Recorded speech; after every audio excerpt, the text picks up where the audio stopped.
Hello, we are reading chapter 21 of Where the Mountain Meets the Moon by Grace Lynn.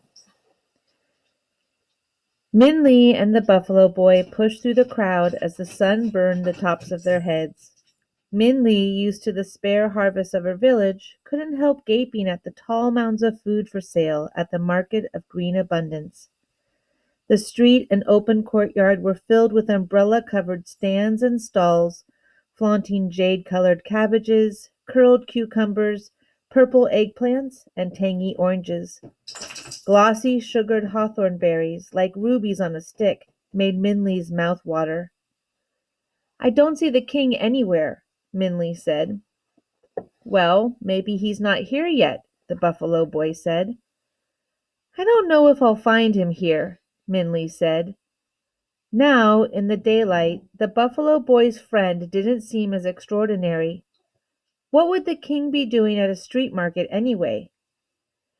"She said he'd be here, so he will," the Buffalo Boy said, his mouth making a stubborn line. "Hey, get away from that!" a vendor yelled as the buffalo attempted to eat frosty green lettuce. The Buffalo Boy quickly pulled him away. "Get your buffalo out of here," the vendor shouted, as red-faced as the radishes he was selling. "I better take him away," the Buffalo Boy said, pulling the buffalo's head away from the arrays of tempting food. "He's hungry. I should take him to pasture." "I'll stay here," Minley said. "You don't need to look for the king with me." "Okay," the boy said. "If you need a place to stay tonight, you know where my hut is. If not, maybe I'll see you around. Good luck." "Thanks," Minley said. But as he carelessly waved goodbye, she realized that she might not see him again. Before he disappeared from sight, she grabbed the last coin out of her bag and ran to him. "Wait," Minley said. "Here, take this."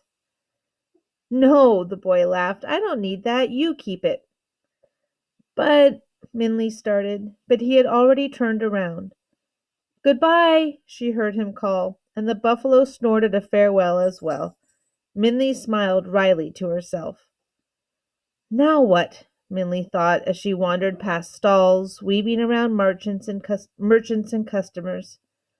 How am I supposed to find the king here?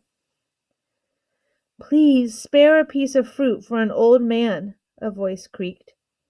Minley turned around and saw a wrinkled, poor man begging at a peach stand.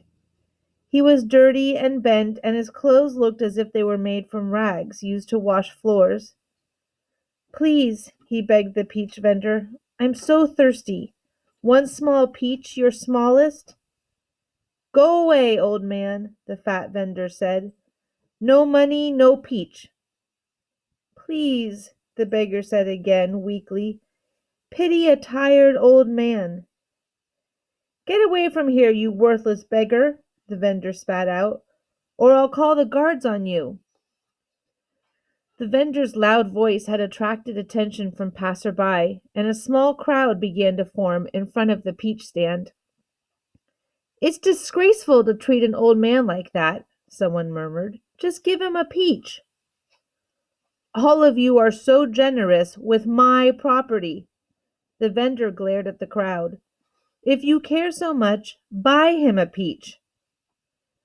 As Minley watched the beggar's hands outstretched and shaking with hunger, she felt a sharp pain inside her. It reminded her of Ba, reaching out with his last chopstick full of rice for her fish. The copper coin she had offered to the buffalo boy was warm in her hand. She could almost feel her heart beating against its round edges. "Here," she said, handing the vendor the coin. Then she picked the largest peach on the stand and handed it to the old man. He bowed to her gratefully and eagerly ate the peach. Forgetting about the inner city and the palace for the moment, Minley watched him. In fact, as if under a spell, the whole crowd stood and watched him swallow the fruit until he held a peach pit in his hand.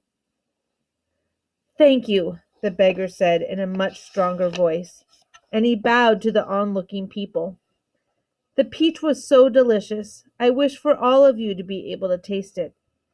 If you would humor an old man and stay a little while, I'll share my good fortune." The old man took a small stick out of his pocket and bent down. In the dirt next to the black bricks, he dug a small hole and planted his peach pit. He stuck his stick upright in the little mound and then asked for water.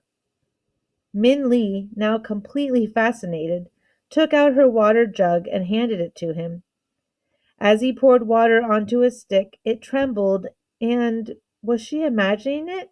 It seemed to grow. And it was growing. The stick grew higher and higher and thicker until it was the width of Min Li's arm.